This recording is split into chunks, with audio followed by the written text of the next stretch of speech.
ये है talks news network और आप देख रहे हैं पॉलिटॉक्स, राजनीति का कच्चा चिट्ठा।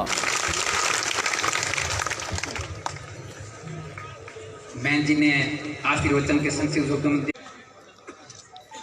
उत्तर की जनता के लाडले और आपके नवनिर्वाचित विधायक नारायण बेनीवाल, छोटे भाई और उभरते हुए भारतीय जनता पार्टी के नेता धनंजय सिंह जी खींवसर, ज्योति जानी जी, डॉक्टर साहब सुरेश जी, अब सम्मानित मत बोल देता हूँ, मन गड़बड़ हो जाएगी। उमेर बना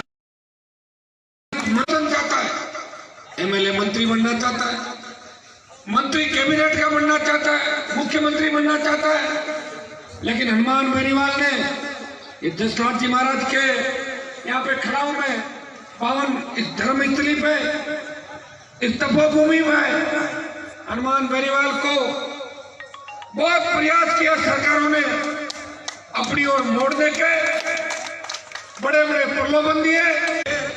और सोचे मैं था नारायण की ड्यूटी मैंने उन हजारों भाइयों के साथ कुचेरा में लगा दी, जहां वो कह रहे थे कि हम 17,000 वोट डाल देंगे। मैंने कहा एक वोट भी फर्जी डाल के दिखा देना, मैं राजनीति छोड़ दूंगा। कुचेरा के अंदर था हनुमान बेनीवाल, इस थली के इलाके के अंदर जो मेरा मजबूत इलाका कहा जाता है, मुख्यमंत्री ने खुद कहा था कि हनुमान का इलाका जो थलियों, आपने उस बात को रखा। मैं इस जीत को सरकार ने पूरे प्रयास किए। मतदान के बाद मेरा जीत का आंकड़ा 9,000 से लेकर 13,000 के बीच था कि 9 से 13 के बीच जीत जाएंगे, लेकिन मुझे इतना पता नहीं था कि कुछ हमारे लोग भी सरकारी लोभ लालच के अंदर आ जाएंगे। और भारतीय जनता पार्टी का एक धड़ा जो वसुंधरा जी से मिलके सीधा गहलोत से मिल लिया, उन्होंने भी हमें काफी परेशान किया। जनता ने बर्दाश्त नहीं करता। ऐसे नेता चाहिए जो 2 पैसे खुद खा जाए और 2 दलाली करने वाले बीच में खा जाए। लोगों को ऐसे नेता नहीं जो डायरेक्ट जनता के बीच हो, जो सीधी बात करे। अब नेताओं को भी सबसे बड़ी प्रॉब्लम मेरे से है कि मैं डरता नहीं हूँ किसी से, अकेला लड़ता रहता हूँ। आपने देखा होगा राजस्थान की विधानसभा के अंदर अकेला व्यक्ति था, और पिछली बार जब 5 साल सरकार थी वसुंधरा जी की, तब राजस्थान में कांग्रेस पार्टी वसुंधरा जी की गोद के अंदर जाके highway toll free, state highway पर भी पहले जो टोल लगता था वो फ्री अगर हुआ है। आप सबकी मेहनत थी, लाखों की तादाद में आपने अपने भाई का मान रखा, 5-5 लाख की रैलियां करी, और जसनाथ जी की इतनी बड़ी कृपा थी कि कभी किसी की गाड़ी भी पंचर नहीं हुई।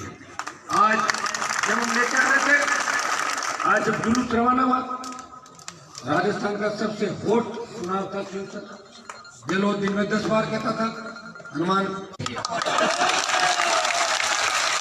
ये काम तो आपको आगे भी जारी रखना है। अगर कोई बदमाशी करे तो अन्याय सहन नहीं करना है, और आपको लगे कि बदमाशी ज्यादा कर रहा है और समाज कंटक है और गंदगी ज्यादा फैला रहा है, तो फिर आप उसका इलाज मत करना, धीरे से कान में मुझे बता देना, मैं ही उसका इलाज करूंगा। और मेरा तो हनुमान जी का जो मंत्र है उससे भूत प्रेत भाग जाते हैं। मेरा नाम ही का MP के पद से, लेकिन गहलोत साहब अगर कांग्रेस आती है, आप पूरी ताकत लगा लो। तमाम वो नेता जो 70 साल तक नागौर के अंदर जनता को गुमराह करते रहे, मेरे दादाजी, मेरे परदादाजी, लड़दादाजी, 70 साल तक, उन सबको एक कदम पे ले आए। पूरी सरकार ने ताकत लगा दी और आंखों में ग्लिसरीन डाल के आंसू भी बहाए खूब, गली गली जाके। मैंने कहा भाई ये अगर आ जाओ तो तुम भी इस्तीफा दे देना। बोले कांग्रेस लाए तो नाटक में छोड़ दिया। आपकी दिवाली अच्छी हो गई और वसुंधरा और गहलोत की दिवाली फीकी हो गई। दोनों को मंडावा की चिंता नहीं। मुझे पत्रकार कह रहा था, मैडम 9:30 बजे से लगी थी, क्यों सर का अगला राउंड कौन लड़ती आते बाहर लोगों को तुम गुजर रहा हूँ अपनी बात तुम लड़ रहे 23 के अंदर। ये लोग तो तैयार बैठे हैं वसुंधरा लड़े चाहे कोई लड़े, भाई हमारी तो देखो पार्टी तो थी नहीं। और मोदी जी के मेरे मन मिल गया, मैं तो अलग पार्टी बनाई, किसान का बेटा हूँ, आपके लिए लड़ा, संघर्ष किया, पहला किसान का बेटा हूँ, पार्टी खुद ने बनाई, 57 उम्मीदवार लड़ाए, प्रत्येक जाति को उम्मीदवार बनाया, 3 राजपूत भी बना, पहले पार्टी बनाई, चिन्ह मिला बोतल का, लोकसभा चुनाव के अंदर चिन्ह मेरा छीन के ले गए, टाइम मिला और मैंने प्रधानमंत्री जी को ये कहा, मैंने कहा गठबंधन में 25 सीट राजस्थान के आपको दिलाएंगे। उन्होंने मेरे पे भरोसा किया और मैंने कोई उनसे सीटों की डिमांड नहीं करी थी, सीट आपको खुद को लड़ना है। मैं नागौर में लड़ा, कई लोगों ने ये भी कहा गढ़वा तो बीजेपी वालों के साथ चला गया, लेकिन भाइयों इस देश को अभी भी भारतीय जनता पार्टी की बहुत बड़ी आवश्यकता है। देश नक्सलवाद, अलगाववाद और आतंकवादियों के हाथों में जा रहा है। कांग्रेस पार्टी आतंकवाद को बढ़ावा दे रही देश के अंदर, कश्मीर समस्या के अंदर भाजपा के साथ गठबंधन किया।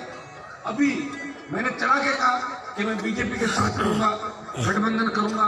कांग्रेस की कोई औकात नहीं है, कांग्रेस मुझे कि हम खींवसर खाली छोड़ देते हैं, मंडावा आप लड़ा लो, आप खींवसर के अंदर मतलब हमें मंडावा में मैं झूठ नहीं, यहाँ खड़ा हूँ इस जगह पे या कभी झूठ नहीं बोल सकता, लेकिन मैंने कहा मैं नरेंद्र जी मोदी के साथ रहूंगा, गठबंधन भारतीय जनता पार्टी के साथ करेगा हनुमान बेनीवाल, और मंडावा के अंदर पूरी ताकत लगाऊंगा कांग्रेस को हटाने की। भाइयों मैंने ताकत लगाई वहां पे, मेरी पूरी ताकत लगी नहीं, वहां मैं क्या करूं बताओ।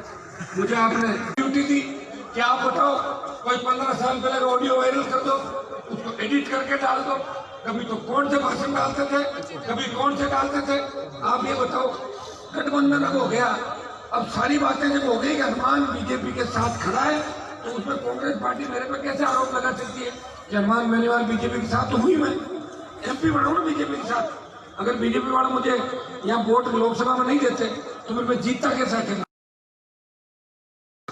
हमने भारतीय जनता पार्टी को राजस्थान में 24 जगह में तो 12 जगह प्रचार करने के, हनुमान ने कई जगह संजीवनी दी। भारतीय जनता पार्टी ने नागौर की सीट पे हनुमान बेनीवाल को जिताने के अंदर जी जान लगा दी बीजेपी ने। तभी मैं लोकसभा के अंदर पहुंचा, तब 70% गंदगी मैंने नागौर से साफ करी, 30% पीछे बच गई थी। तो वो आज बोतल के पानी से तमाम गंदगी नागौर की 5-4 बार नहीं आते आप, 3 बार तो आपके हैट्रिक बनाई नागौर के अंदर आप, और 4थी बार भावनात्मक शोषण करने के लोगों का यहाँ आ गए। अच्छा हर बात मैं शेख दास बात कर रहा हूँ, बिजली के तार दिलाता हूँ, अरे वो तो हमें पता है कि आप सिर्फ दिलाओगे कब तक? 24 तारीख तक, 24 के बाद आप नहीं दिखोगे, क्योंकि आज भी काउंटिंग के अंदर वही लोग दिखे थे जो हरिंदर के 5 आदमी होते। मैंने कहा हरिंदर नहीं आया क्या? बोले वो तो 2-2:30 बजे 1-1:30 बजे उनको पता लगा पीछे जा रहे हैं। मैं अस्पताल हो गया, फिर जेपू निकल गया तो मैं चेक करा। तो भाई ये तो अच्छा रहा कि आपकी गलती से अगर जीत जाता ना तो 4 साल और तकलीफ पाते आप लोग। उनका तो वही काम था जो पहले करते। बुढ़ापे में किसी ने आदत सुधारी है क्या अपने? कोई आदमी 70 साल 80 साल के बाद अपनी आदत सुधारता है क्या? तो आदत तो आदमी वही रहती है। और हरिंदर जी के हाथ से कोई आपसे छिपी है क्या? ये तो बेचारे महिपाल जी भोले वाले थे, इनकी सीढ़ी आ गई, सीढ़ी तो हरिंदर जी की आनी थी पहले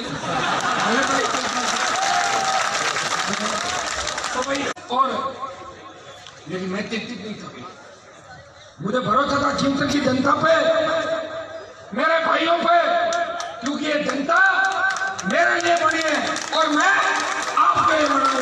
मेरा जन्म आपके लिए था, आप मेरे लिए। मुझे पता है आप नाराज भी हो जाओगे, मैं मना लूंगा, और आपको पता है मैं अहम हो जाऊंगा तो आप मुझे पकड़ लोगे वापस। मैं आपको गठबंधन देख सकता।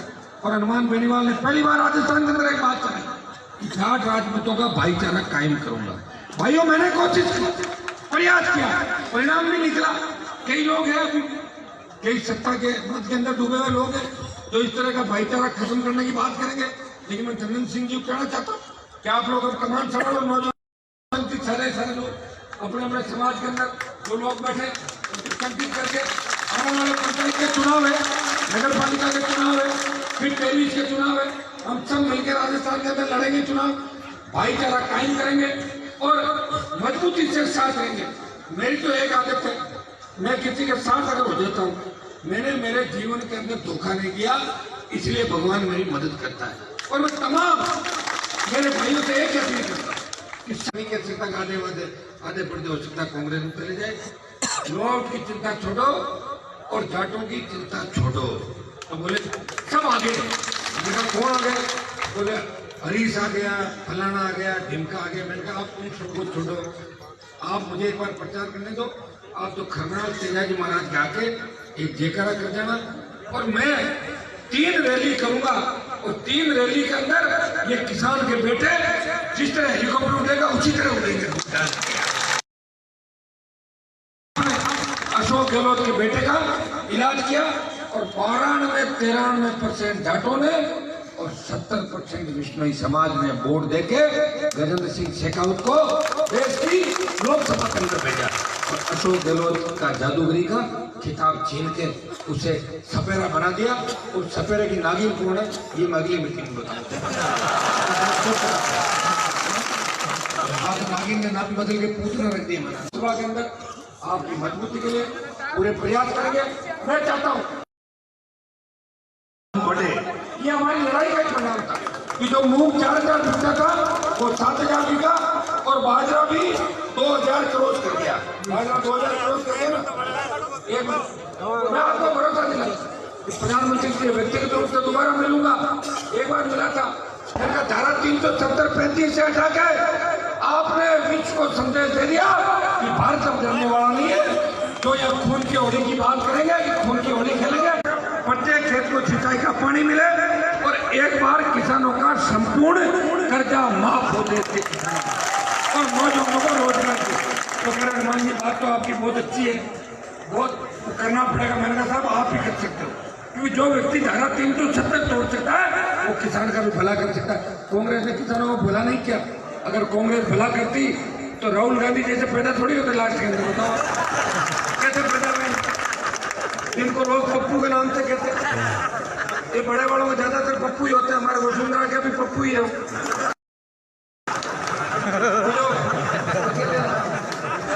ये जो हालात है, इतना ही आपको फिर क्यों की जनता को फिर मैं धन्यवाद देता हूँ।